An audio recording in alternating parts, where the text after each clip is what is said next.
Welcome back to Eklavya art point. आप सभी को एकलव्य आर्ट पॉइंट में स्वागत है।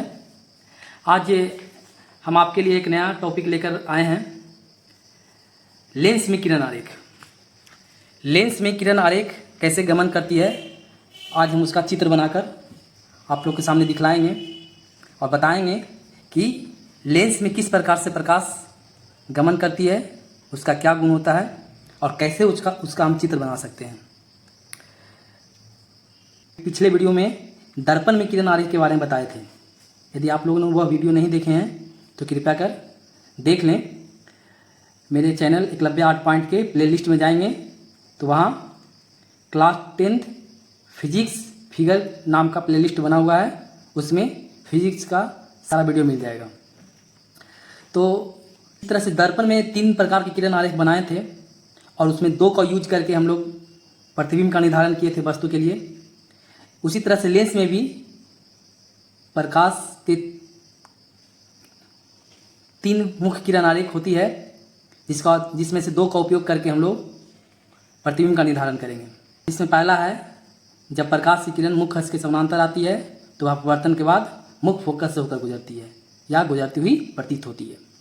तो दोनों लेंस में समझेंगे, पहला उत्तल लेंस में और फिर अवतल लेंस में। तो सबसे पहले हम आपको बताते हैं कि उत्तल लेंस बनता कैसे है, फिर इसमें बताएंगे किरण आरेख कैसे गमन करती है। ठीक है, तो इसके लिए हम एक चांद ले लेंगे, देख रहे हैं जैसा कि मैंने लिया है, और ऊपर नीचे एक मार्किंग कर लेंगे। ठीक है, मार्किंग करने के बाद इसको यहाँ पर इसी मार्किंग पर ऐसे करके, ये दोनों मार्किंग जहाँ पर लगाए हैं वहाँ पे एंड पॉइंट पे ऐसे करके रखेंगे चांद को। तो इधर से एक कर्व लाइन बनेगी और बस उसी कर्व लाइन है ना को इधर से बना देना है। देख रहे हैं ना आप लोग, इस साइड से बना देना है। ये हम लोगों ने बना दिया। ठीक है, इस तरह से हमारा ये उत्तल लेंस मिल गया। अब उत्तल लेंस के बीचों बीच एक रेखा खींचेंगे, ठीक है, जिसको हम लोग मुख्य अक्ष कहते हैं। ठीक है, इसके बीचों बीच जो केंद्र होता है उसको प्रकाशीय केंद्र कहते हैं और यहाँ से हम लोग नाप लेंगे। ठीक है, यदि हम मान लिया जाए 3-3 सेंटीमीटर लेते हैं, 12-3 15, यहाँ से 15-3 18, फिर यहाँ से ले लेंगे 12-3 सेंटीमीटर का मैंने लिया है। आप लोग अपनी सुविधा अनुसार 2-2 सेंटीमीटर 4-4 सेंटीमीटर का भी ले सकते हैं। ठीक है, ये हमारा क्या हो गया,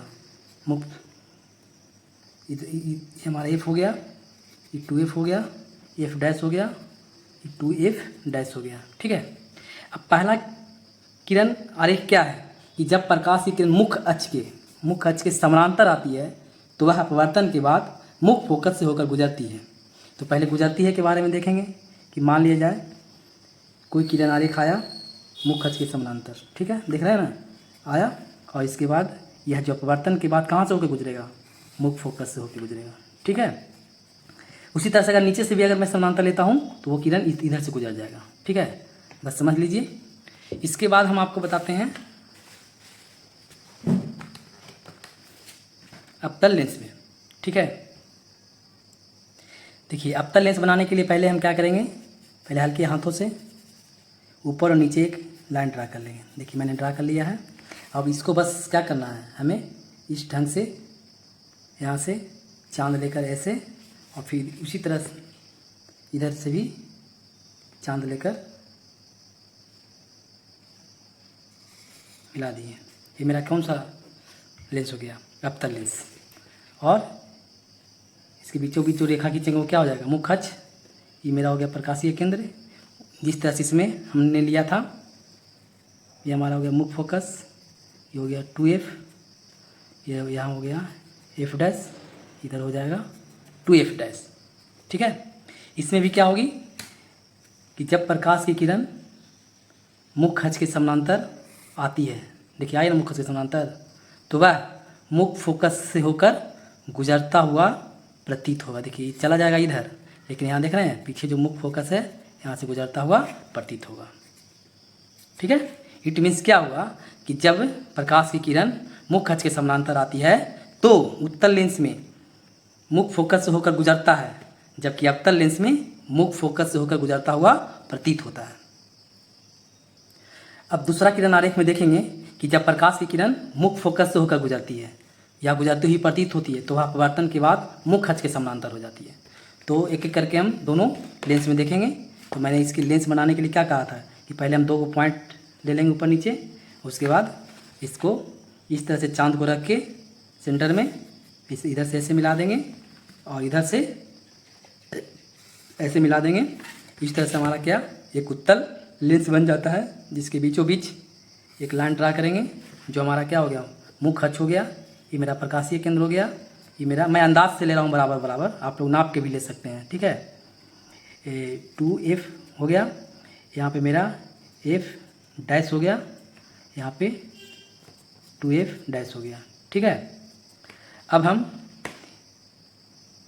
किरण को कहाँ से गुजारेंगे, मुख्य फोकस से होकर गुजारेंगे। देखिए यहाँ से मान लीजिए कोई किरण है, ये किरण मुख्य फोकस होकर गया ना, मुख्य फोकस होकर गया, तो अपवर्तन के बाद क्या हो जाएगा, ये मुख्य अक्ष के समानांतर हो जाएगा, ठीक है। जस्ट पहला वाला का अपोजिट। अवतल लेंस में देखिए, अवतल लेंस बनाने के लिए मैंने क्या कहा था, पहले ऊपर नीचे 2 समानांतर रेखा खींच लेंगे, बिल्कुल समानांतर, ठीक है। इसके बाद यहाँ से चांद को रख के सेंटर में यहाँ से ऐसे कर्व लाइन खींचेंगे, फिर यहाँ से ऐसे कर्व लाइन खींच लेंगे, ठीक है। ये हमारा क्या, ये हमारा अवतल लेंस बन गया। अब इसका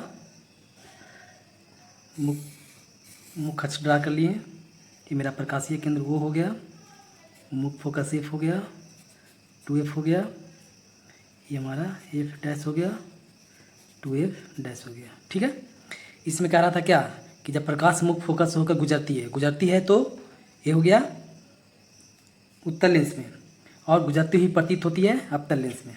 देखिए मान लीजिए कोई किरण यहाँ से आ रहा है, देख रहे हैं ना, और यहाँ F से गुजरता हुआ प्रतीत हो रहा है, यहाँ पीछे वाला F है, यहाँ देखिए है ना, F से गुजरता हुआ प्रतीत हो रहा है, तो यह अपवर्तन के बाद क्या हो जाएगा, तो यह अपवर्तन के बाद मुख्य अक्ष के समानांतर हो जाएगा। देखिए मतलब यहाँ से किरण आया और ये F से होता हुआ प्रतीत हुआ, ठीक है, तो वह अपवर्तन के बाद मुख्य अक्ष के समानांतर हो गया। यानी इसका अपोजिट पहले क्या था, पहले था कि मुख्य अक्ष के समानांतर आता है तो मुख्य फोकस से होकर गुजरता है, और है कि मुख्य फोकस से होकर जाएगा तो मुख्य अक्ष के समानांतर हो जाएगा, ठीक है। अब देखिए तीसरी स्थिति कह रहा है कि जब प्रकाश की किरण प्रकाशीय केंद्र से होकर गुजरती है तो वह अपवर्तन के बाद बिना विचलित हुए सीधे बाहर निकल जाती है, मतलब उसमें विचलन होता ही नहीं है, ठीक है। तो देखिए सबसे पहले हम बनाते हैं आपका उत्तल में, ऊपर नीचे 2 पॉइंट ले लीजिएगा, इसके बाद चांद को ऐसे रखना है और रख के ऐसे मिला देना है, ठीक है। बहुत ही आसानी ढंग से आपका ये उत्तल लेंस बन जाएगा। इसके बाद बीच सेंटर में स्केल रखकर एक रेखा खींचेंगे, ये हमारा क्या हो गया मुख्य अक्ष, बीच में जो रहेगा ये मेरा प्रकाशीय केंद्र हो गया, ये F हो गया, ये हमारा 2F हो गया, ठीक है, और F यहाँ 2F। देखिए F डैश इधर भी कर सकते हैं और इधर भी कर सकते हैं, ठीक है, मैं इधर कर देता हूँ, ठीक है। तो किरण आरेख क्या कह रहा था कि प्रकाशीय केंद्र से होकर गुजरती है तो वह अपवर्तन के बाद बिना विचलित के सीधे बाहर निकल जाती है। देखिए ये प्रकाशीय केंद्र मेरा वो है, यहाँ से किरण यहाँ पे आया और अपवर्तन के बाद सीधे क्या हो गया, सीधे बाहर निकल गया, ठीक है। तो इस तरह से हम बना लिए। अब है कौन सा लेंस, अवतल लेंस में। अवतल लेंस में भी वही क्रिया होगी। अवतल लेंस बनाने के लिए मैंने बताया आपको कि ऊपर नीचे क्या करेंगे हम लोग, एक समानांतर रेखा खींचेंगे, ठीक है। इसके बाद चांद को ऐसे रख के, ठीक है, और इसको ऐसे मिला देंगे। इसको मिलाने के बाद क्या हो जाएगा मेरा, ये जो प्राप्त होगा वो होगा अवतल लेंस। ये बीचों बीच मैं इसका गीत देता हूँ। ये हमारा हो गया प्रकाशीय केंद्र, इधर हो गया हमारा F dash 2F dash, F हो गया 2F हो गया, ठीक है। अब यहाँ भी देखिए मान लीजिए कोई प्रकाश की किरण प्रकाशीय केंद्र से होकर गुजरा तो वो सीधे क्या हो गया, पार कर गया, इसमें किसी तरह का कोई विचलन नहीं हुआ। तो इस तरह से हम लोगों ने लेंस में 3 किरण आरेख पढ़े। पहला जो मुख्य अक्ष के समानांतर है, अपवर्तन के बाद मुख्य फोकस से होकर गुजरती है या गुजरती हुई प्रतीत होती है। दूसरा मुख्य फोकस से होकर जाती है तो अपवर्तन के बाद मुख्य अक्ष के समानांतर हो जाती है, ठीक है। और फिर तीसरा है जो प्रकाशीय केंद्र से होकर गुजरती है तो वह अपवर्तन के बाद बिना विचलन के सीधे बाहर निकल जाती है। इन 3 किरण आरेख में से 2 का उपयोग करके हम अगले वीडियो में आपको बताएंगे कि उत्तल लेंस में वस्तु के विभिन्न स्थिति के लिए उसका प्रतिबिंब कैसे बनता है। तो बहुत बहुत धन्यवाद हमारे वीडियो को देखने के लिए। और अगर आप लोग 2-4 बार इसको प्रैक्टिस कीजिएगा तो याद हो जाएगा। यदि आपका मेरा वीडियो अच्छा लगता है तो मेरे चैनल को सब्सक्राइब कीजिए, लाइक शेयर एंड कमेंट कीजिए। इसके लिए बहुत बहुत धन्यवाद। फिर मिलते हैं हम आपको अगले वीडियो में। Thank you.